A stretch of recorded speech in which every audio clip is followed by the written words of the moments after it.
Hello photography fans, and welcome to another episode about classic cameras and classic photo gear.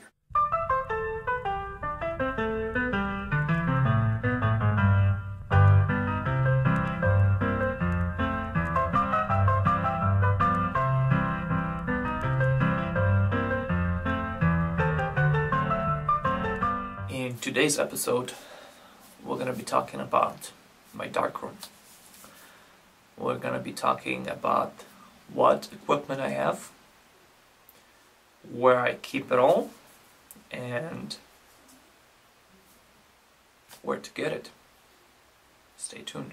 When it comes to developing film, processing paper, you need chemicals and you need room to work.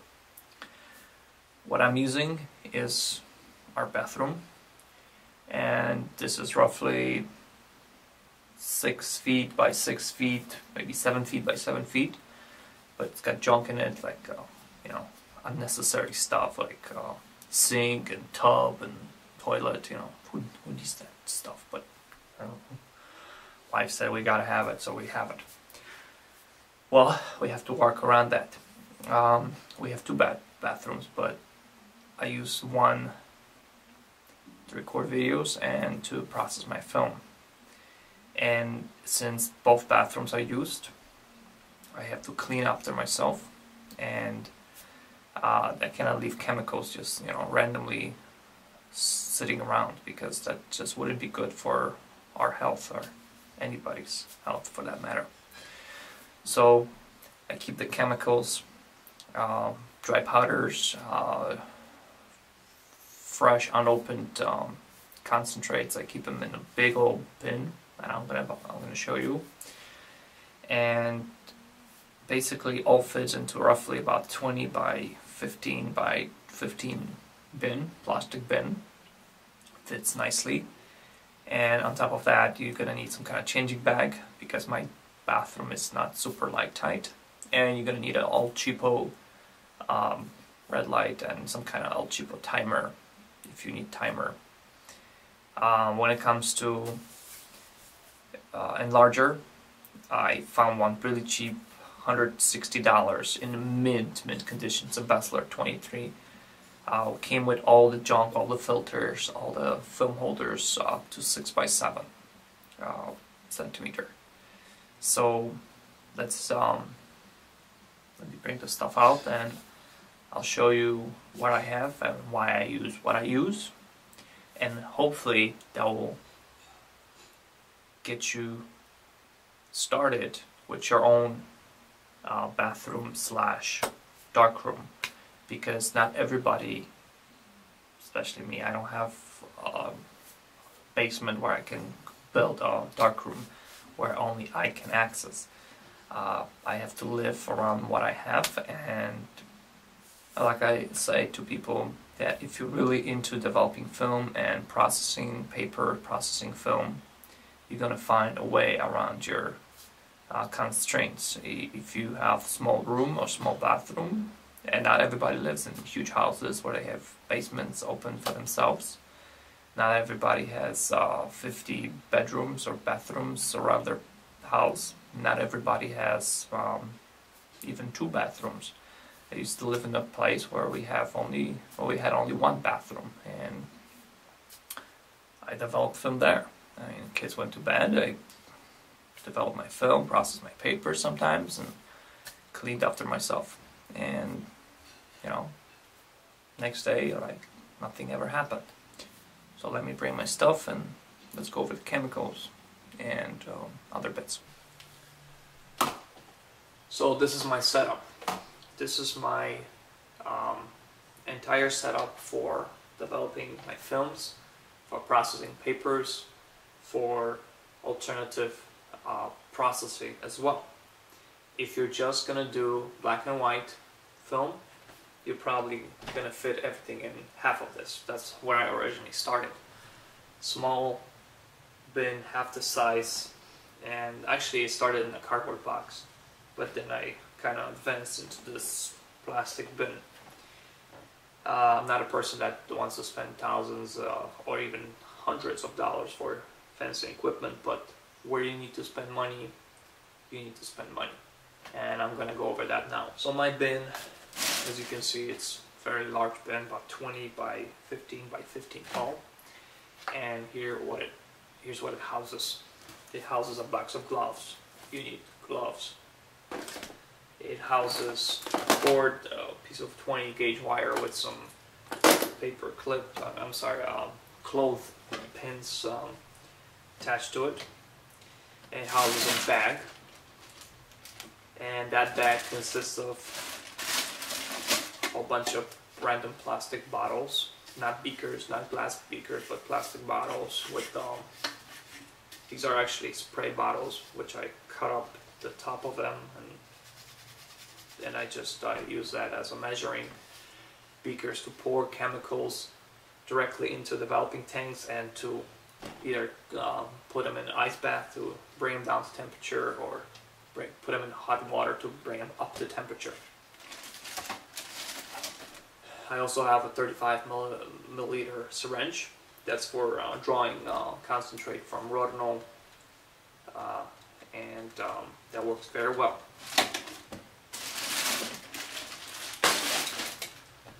Here I have a thermometer, and you need to spend money on thermometer. Don't buy some cheapo thermometers. Buy a good thermometer. This one was like $25. It's extremely fast and extremely accurate, and even if you touch it, it changes temperature within a second or two. It's a Legacy Pro adjustable dial thermometer. I never had problems with it. It's stainless steel. If you don't drop it, you won't have problems with it. Really good thermometer from BH Photo, or Freestyle, I believe, has them too. I use timer to time developing process, and I used to use my phone, but I just decided to invest in a timer. Radio Shack, I don't remember how much. I use funnels because sometimes you need funnels. I have some amber bottles. Some of those have like this one here. This one here has what you call it, silver nitrate, 12% silver nitrate here. And I have some plastic beakers, plastic cans. Those are all for chemicals. And I also have a fancy notebook where I note my developing times. I have fixer for paper, I have developer for paper, and I have developer for color. I have developing kit for black and white, and some additional chemicals. Let's go over the chemicals. So for black and white, I specifically use Rotenol or Adenol, Adenol, and this is a developer, highly concentrated developer, where you normally dilute it to 1 to 50 parts of water. So that turns out to be 10 milliliters for every 500 millimeters. So if you developing 50, you can, out of the bottle you can get 50. 50 rolls of film. That's a lot of film, and this thing lasts forever. It turns from straw color to dark amber to like molasses color, but it's still good. And for higher speed films, such as 400 Tri-X, 400, or to push process, to push the Tri-X film, I use Ilford Ilfotec DDX film, a developer, and it's really good developer. You can push it. You can push your films, such as Tri-X, to 1600 ISO with that developer. It uses more developer than the Rotenol per film developing. Uses about 50. It's 100. It's a 1 to 4, so it's 100 milliliter of developer. So a 1 liter bottle lasts about 10 films. 120 films. I'm talking here. Here I have 1 liter or 1 quart oil bottles, of course new bottles that were clean, they were not clean from oil, and they have, as you can see, this is a rapid fixer mixed already, and I usually keep my fixer for about 10-12 rolls of film and I just toss it. I don't really test it after that to see if I can extend the fixing time. I just toss it. The fixer is cheap enough to toss it. And I also date my fixer or stop bath, but I don't let them sit more than 4 or 5 months. Fixer is exactly the same, it's a stop bath in exactly the same bottle. And here I have color film kit, and this is a Unicolor C41 powder kit. It gives you 1 liter of stuff. So stabilizer, developer, and Blix, and they usually last about 6 months from my testing when they're mixed, and you keep them in full bottles, you know, tightly closed so air doesn't get in. About 6 months. After 6 months you have to toss it. I also keep the powder developer, which is the same thing, and in case I let my chemicals sit mixed up for more than 6 months, I just toss them and mix a new version, mix a new batch. So here's a little box. Here's my Dectal. This is paper developer. This is a stock solution. This is a stock solution from the powder. I have some additional brushes, some gizmos, Kodak Photo Flow, which is my wetting agent, Kodak Rapid Fix. Ilfo Rapid Fix is my fixer. Ilfo Stop is my stop bath. So here's where my stuff fits. Okay, as you can see, you don't need a lot of room. You just need some room, but not a lot. So let me put it back together. And there's still some room to spare for more stuff if I needed to put it in there. Now let's talk about some additional items that you may need. If you're just doing film processing without paper, well, either way, you're gonna need some kind of changing bag. I used to use changing bags, and they worked fine, but in warmer temperatures, your hands would get sweaty, and the sweat would transfer to the film, and it would be all mess, all problems. So I decided to invest 90 USD in a Calumet changing tent. It's a tent roughly about 16 by 16 by 16 cube with arms, and there's a review of that on my channel. And it gives you a lot of room in there, and you can even change your 8 by 10 film, sheet film if you want to.